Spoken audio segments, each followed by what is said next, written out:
ये मैं हूँ, ये मेरी कार है और ये बर्फबारी हो रही है। एट लास्ट यहाँ पे भी स्नो होगी और ये देखें ग्रीन वैंकूवर अब वाइट है। ये ऊपर से जो आ रही है इसे स्नो कहते हैं। और ये हॉट चॉकलेट एंजॉय करें। और ये काफ़ी ज़्यादा डेंस होती जा रही है टाइम के साथ साथ। लाइफस्टाइल जो है वो बहुत डिफरेंट है। यहाँ पे कोई हेल्प नहीं है, सबसे बड़ी बात है, लेकिन इसके अपने फ़ायदे हैं। हस्बैंड को काम करना पड़ता है। हस्बैंड जो होते हैं वो काम नहीं करते, यहाँ आके वो हेल्प कराते हैं, जो कि सबसे बड़ा बेनिफिट है। और हिडन टैलेंट्स सामने आते हैं हस्बैंड के। हाँ जी बिल्कुल, हिडन टैलेंट्स। और कई चीज़ों में है वाइफ से भी ज़्यादा बेहतर। ऐसा कुछ नहीं है। वैंकूवर तो 10 आउट ऑफ 10 है। स्काई ट्रेन विदाउट ड्राइवर्स चल रही हैं। विदाउट ड्राइवर होती है, उससे कोई ड्राइवर नहीं होता। अब तुम संभल के बैठना उसमें। मैं तो ऐसे कर रही हूँ। अब तक के हमारे जो 60 डेज़ कंप्लीट हुए हैं यहाँ कनाडा में, तो उसका एक थोड़ा सा आपको समरी मिली होगी और हमारा एक थोड़ा सा पर्सपेक्टिव कि हमें कैसा लगा पाकिस्तान से रिलेटेड और यहाँ से कंपैरिजन अगर हम करें। तो फ्रेंड्स, स्नो के बहाने जो है आज हमें साथ टाइम स्पेंड करने का मौका मिला और मैंने सोचा कि आज मैं अपने हस्बैंड से कुछ बात। जी फ्रेंड्स, तो ये हमारा स्नोई डे भी चल रहा है और मेरे साथ मेरी वाइफ मौजूद है यमुना। इनको शायद आप मुझसे तो ज़्यादा ही जानते होंगे। कोच यमुना यूट्यूब पे इनका चैनल है। आपके सब्सक्राइबर्स तो मुझे नहीं जानते होंगे। शायद कुछ हों जो तुम्हें भी जानते हैं, लेकिन मेरे सब्सक्राइबर्स कम हैं, इनके सब्सक्राइबर्स ज़्यादा हैं। तो इनके तो चलें, इनको भी सब्सक्राइब करें, जो इनको नहीं करते उनको भी वो सब्सक्राइब कर लें। इस चैनल इधर क्लिक करके आप सब्सक्राइब कर सकते हैं। सो आज मैंने सोचा कि इनसे कुछ क्वेश्चंस करें। ये भी तो आए ना ज़रा कटहरे में कि जी कनाडा आना चाहिए या नहीं आना चाहिए। तो आप बताएं कि आपको क्या लगता है कि आपका डिसीजन कैसा था कनाडा आने का? मुझे अब तक ये लगा है कि कनाडा आने का डिसीजन अच्छा था। ऑल्दो पाकिस्तान में भी अच्छी लाइफ थी, हमारा सब कुछ था, लेकिन वहाँ ग्रोथ का इतना चांस नहीं था जितना मुझे लग रहा है कि यहाँ ज़्यादा है। यहाँ पर जैसे इजीली हम एडमिशन भी ले सकते हैं और आगे अपनी एजुकेशन परस्यू कर सकते हैं। वहाँ पर ये चीज़ें इतनी आसान नहीं होती थी। यूनिवर्सिटीज़ में एक एज तक तो हम कर सकते हैं अप्लाई, फिर जैसे 30+ होने के बाद और गैप आ जाने के बाद इजीली एडमिशन मिलना इतना आसान नहीं था और यहाँ चीज़ें ज़्यादा बेहतर। लेकिन ये बताएं कि आप लाइफस्टाइल में क्या डिफरेंस है और कुछ मुश्किलात भी तो होती है ना कि सब काम हाँ जी बिल्कुल, लाइफस्टाइल जो है वो बहुत डिफरेंट है। यहाँ पे कोई हेल्प नहीं है, सबसे बड़ी बात है, लेकिन इसके अपने फ़ायदे हैं। हस्बैंड को काम करना पड़ता है। हस्बैंड जो होते हैं वो काम नहीं करते, यहाँ आके वो हेल्प कराते हैं, जो कि सबसे बड़ा बेनिफिट है। और हिडन टैलेंट्स सामने आते हैं हस्बैंड के। हाँ जी बिल्कुल, हिडन टैलेंट्स। और कई चीज़ों में है वाइफ से भी ज़्यादा बेहतर। ऐसा कुछ नहीं है। और ये है कि बच्चे भी बड़ा यानी इस चीज़ से सीखते हैं ना, वो भी काम करना उनको आदत हो जाती है और फिर वो हमारे ऊपर बर्डन नहीं बनते। आहिस्ता आहिस्ता करके वो अपने काम खुद करना शुरू कर देंगे तो हम ज़रा रिलैक्स हो जाया करेंगे।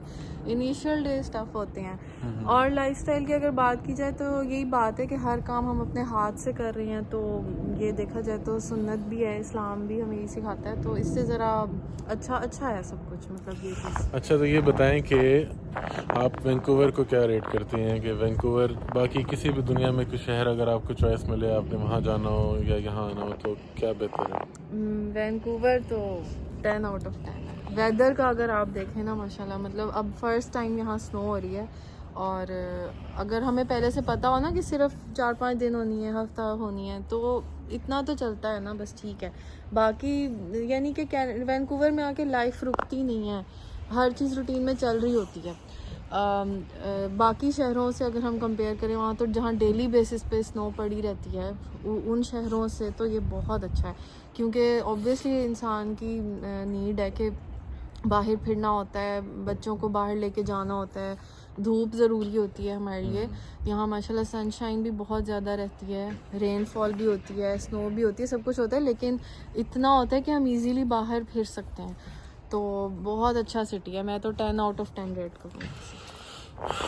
और मुझे यहाँ पे ना एक चीज़ महसूस हुई कि ना जैसे हमारा एनवायरनमेंट है यहाँ का, सांस लेने की फ़िज़ा और नेचुरल और सारा कुछ ना, और पानी आप टैप वाटर भी पी सकते हैं। तो मुझे ऐसे लगता है कि जैसे हम बचपन में या उससे भी पहले का टाइम होता था ना पाकिस्तान में, कि हम साफ़ सुथरी फ़िज़ा और धुआं वगैरह कम होता था, रोशनी भी साफ़ सुथरी होती थी फ़िज़ा में, और सितारे नज़र आते थे और पानी पीने का साफ़ मिलता था। तो वो चीज़ें, और लेकिन इसके साथ आपको एक प्लस ये मिल जाता है, जैसे फ्यूचर, कुछ चीज़ें पास्ट से रिलेट करती हैं, कुछ चीज़ें फ्यूचर से रिलेट करती हैं। फ्यूचर में ऐसे जैसे इलेक्ट्रिक कार्स हैं यहाँ पे, ठीक है, लोग मॉडर्न टेक्नोलॉजी को यूज़ कर रहे हैं, स्काई ट्रेन विदाउट ड्राइवर्स चल रही हैं, ये सारा कुछ चीज़ें आपको ऐसा लगता है कि आप पास विदाउट ड्राइवर होती है, इसमें कोई ड्राइवर नहीं होता है, अब तुम संभल के बैठना उसमें ठीक है। तो इस तरह ना कुछ चीज़ें पास्ट की हैं, और ऐसे लगता है कि हम शायद ना कुछ चीज़ों में ऐसा लगता है कि हम फ्यूचर में आ गए हैं। अब जिस इलाके में हम आए हैं सरी में, तो यहाँ पे हमारे देसी लोग ज़्यादा हैं, तो वो इशू इतना नहीं लगता कि हम पता नहीं किन लोगों में आ गए, लेकिन ये ऐसा लगता है कि लोग वही हैं लेकिन हम फ्यूचर में चले गए हैं 30-40 साल अच्छा आगे। मैं अगर सरी का दूँ ना रिव्यू, तो सरी मुझे ऐसे लगता है जैसे इस्लामाबाद हो। आप इस्लामाबाद में सारे लोग पंजाबी बोलते हैं इस्लामाबाद को थोड़ा सा ज़्यादा मॉडर्न कर दें और सब पंजाबी लोग वहाँ पे हों, तो सरी बिल्कुल ऐसा है। यानी बहुत खूबसूरत पहाड़ नज़र आ रहे होते हैं इस्लामाबाद की तरह। और हाँ ये है कि स्नोफॉल इधर अब हो रही है, अब तक जो मौसम था वो इस्लामाबाद जैसे ही था, लेकिन अब ज़रा ज़्यादा सर्दी भी यहाँ हो गई है। और मतलब इस्लामाबाद से ही थोड़ा थोड़ा हम इसको कर सकते हैं कंपेयर, अपना अपना सा लगता है।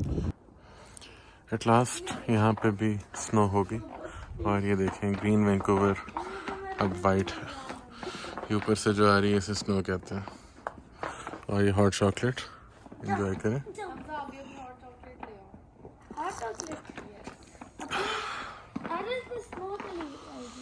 कोई बात नहीं, वो कोल्ड बन जाएगी, कोल्ड चॉकलेट। तो हमने देखें यहाँ पे स्नो भी संडे को होती है, कि ताकि बाहर जाने का मसला ना हो, ना आपने जॉब पे जाना है ना आपने पढ़ने जाना है। वैसे तो ग्रोसरी करने जाना था, लेकिन चलें उसको भी पोस्टपोन किया जा सकता है, लेकिन ये मौसम इंजॉय करने वाला है, वंस इन अ वीक, चलें कोई बात नहीं। इसमें अच्छा है कि आप विंटर्स भी इंजॉय कर रहे हैं। वो यहाँ पे मेरे सारी स्नो आ गई है और ज़्यादा मसला भी नहीं हो रहा अभी तक, और ये काफ़ी ज़्यादा डेंस होती जा रही है टाइम के साथ साथ।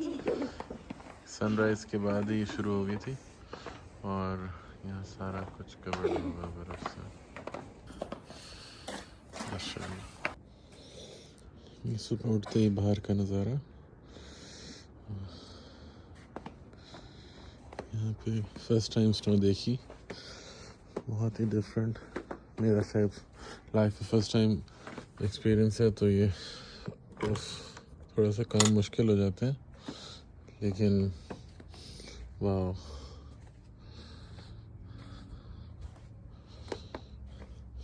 बहुत डिफरेंट। कल कैसा था और आज कैसा है, एक दिन में ही दुनिया बदल जाती है।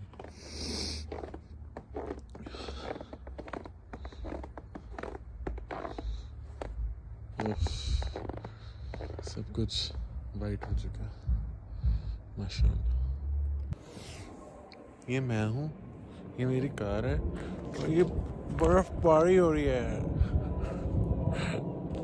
ऐसे हो रही है ना। अब देखें बर्फबारी हो कितनी रही है, ये तो चेक करें। ओह,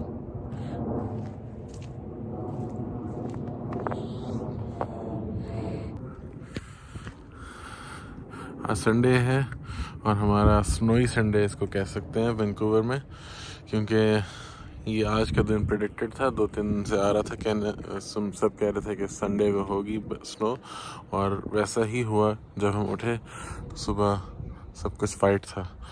ये देखिए माशाल्लाह।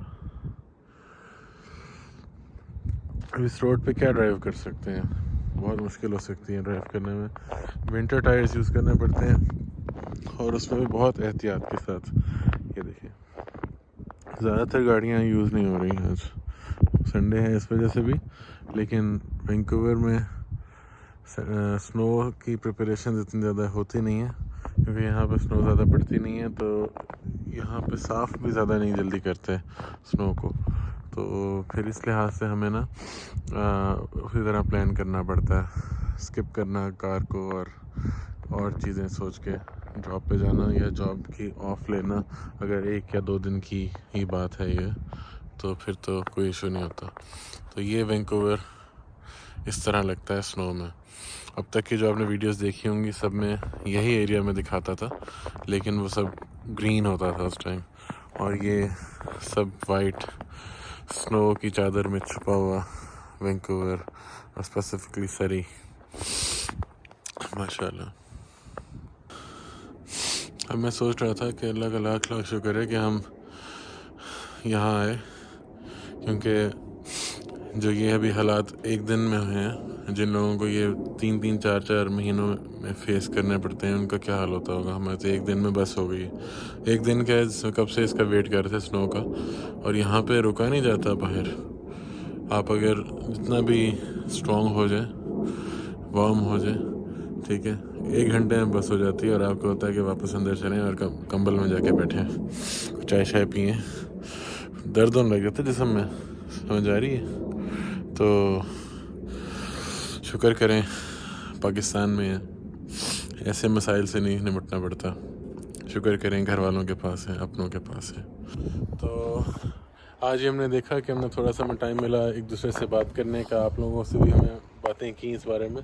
और अब तक के हमारे जो 60 डेज़ कंप्लीट हुए हैं यहाँ कनाडा में, तो उसका एक थोड़ा सा आपको समरी मिली होगी, और हमारा एक थोड़ा सा पर्सपेक्टिव कि हमें कैसा लगा पाकिस्तान से रिलेटेड और यहाँ से कंपैरिजन अगर हम करें। तो अगर आपको इस तरह की वीडियोस पसंद आती हैं तो एक कोलैबोरेशन में भी हम इस तरह फ्यूचर में भी कर सकते हैं, तो कमेंट कीजिएगा। Thank you, see you in next video.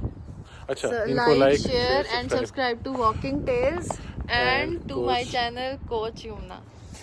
Thanks for watching. अल्लाह हाफिज। Bye bye.